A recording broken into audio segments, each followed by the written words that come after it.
Hey everyone.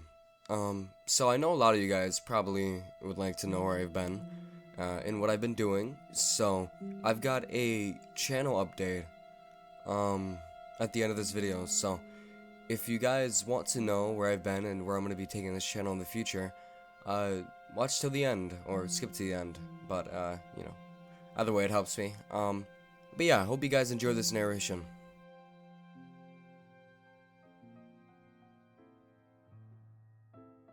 I woke up one day, bright and early and ready to start my day for school, but I couldn't get out of bed. My body ached and my head was splitting, and worst of all, I could hardly breathe. My lungs were burning like someone put a hot iron down my throat, and I couldn't explain to you the sheer agony of that morning in every part of my body.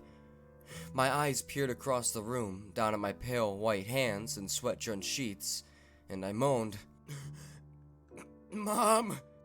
She didn't hear me, which only made the situation worse, as my raspy cry was about all I could muster out of my lips. With the stupidity of a young kid, I tried getting up again. I pushed my hands down, trying to hold my weight, and to no surprise, I completely crumbled and spilled onto the floor. It hurt. A lot. I willed out a mumble and felt the air scorch my windpipe all the way down.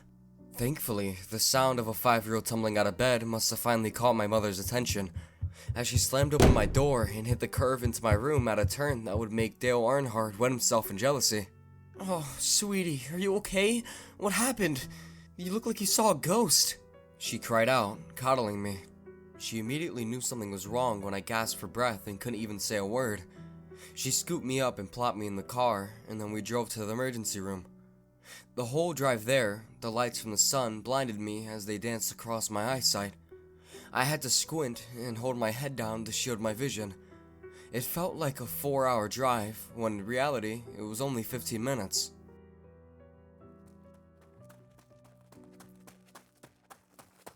When we arrived, I was escorted in by my distressed mother, frantically crying and screaming, "My baby!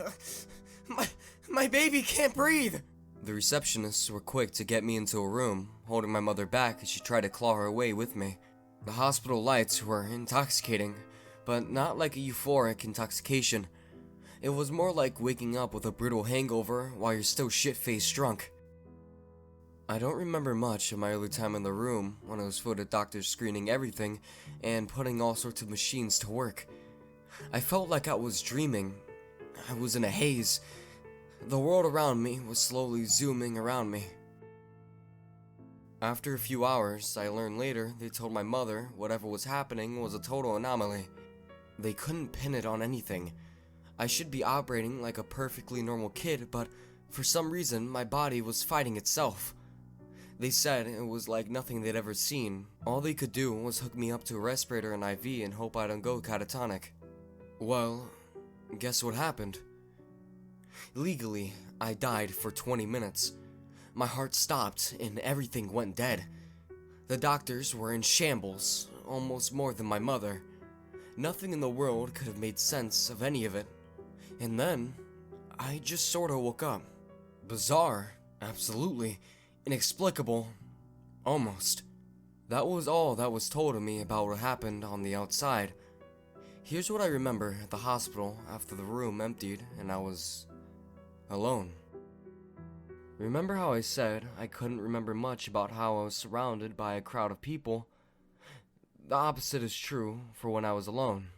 Right as the door shut, I felt a shock of clarity. More clarity than a random 5-year-old should have.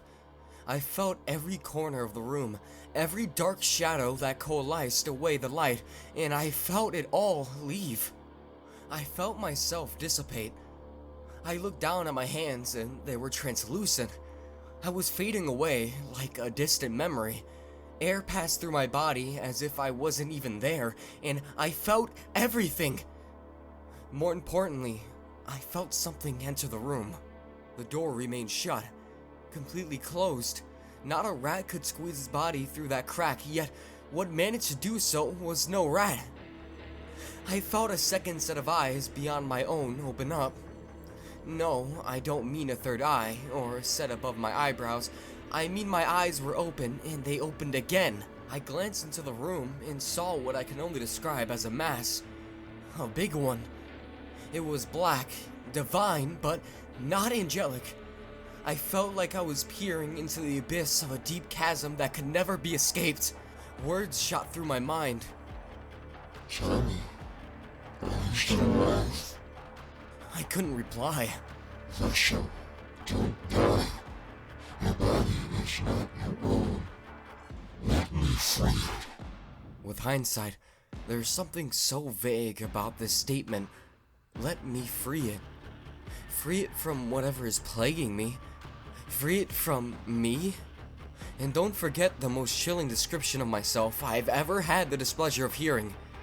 Vessel? As a young child would, I complied without knowing. Whatever tether that was gripping me to this entire plane of existence shattered. Both sets of eyes became one again, and I saw the silhouette shimmer into view. A tall, ghastly thing. It was humanoid in the slightest. There was a semblance of a body and a head, but beyond that, it was nothing on Earth. A stretched mouth warped around its torso, edged with pin-like teeth. A block of flesh coated in ice sat upon its body, which I assumed to be a head. Patchy, stringy, and long hair covered its body like a winter coat, and long cylindrical appendages poked from the blob its head sat upon. No hands, nor tentacles, just long stretches of flesh. It looked like a gaping wound in reality. Its maw widened, and blood-like fluid poured from it, soaking me. In the split second it happened, my surroundings vanished in pitch black. And this, I simply woke up, with a message etched into my mind. Cherish, Harbinger, for none shall die before you.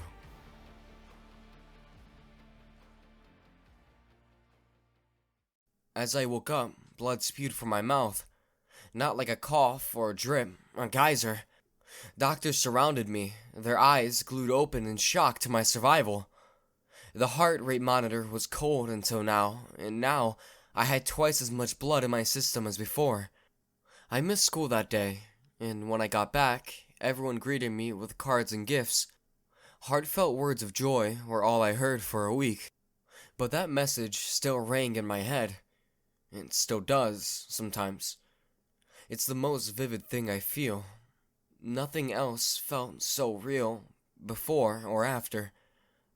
I've done everything to reclaim that feeling, and none of it worked.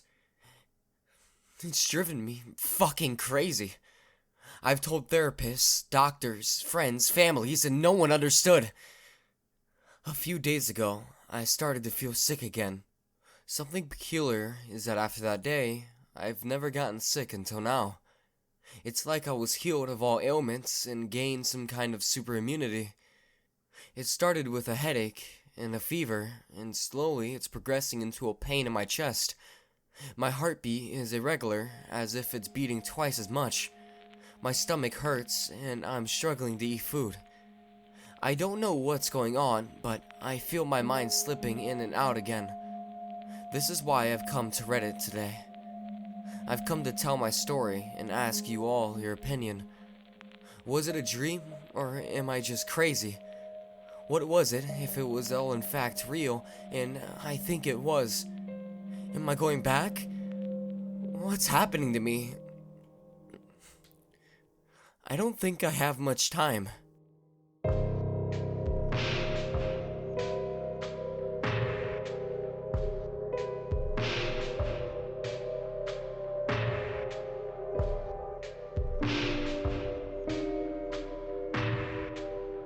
Hey, thanks for listening to my narration. And as promised, so on the basis of my channel, guys, I know a lot of you guys, come here for the narrations, and I'm really thankful for that, and I'm not gonna stop those, cause I still do enjoy doing this. I want to move my content from just narrations to, like, anything horror games, movies, like shit like that, like games with my friends. But yeah, because in reality, these are really hard for me to do. I have ADHD, right? So for me to sit down and focus on just one type of content, doing that once a week, twice a week, 3 weeks, like I burn out so fast. So I think if I were to like branch my content out and start making different things that I enjoy also, shit, maybe some of them won't even be horror. Maybe it's gonna be like fucking, I don't know, Minecraft. Fuck it. uh, but yeah, I just want to let you guys know that because I know a lot of you guys like do come here for just the narrations, which I'm still thankful for you guys, for to come here just for that. Um, but yeah, I'm also gonna be doing other games and other types of content from now on. And I just want to let you guys know that. But yeah, thank you guys for the 1,000 subscribers and for all of the support. It does really mean a lot to me. I've been grinding 1K for years. But yeah, I hope you guys have a great night. Oh yeah, I'm going to be trying to post once a week every Saturday. You know, whatever it may be, a narration, gaming video. I'm 99% sure my next upload's going to be a horror game. So if you guys are interested in that, check back, at the channel Saturday. And if you wanted like to play a horror game together, I have a Discord. I'll see you guys next time. Bye bye.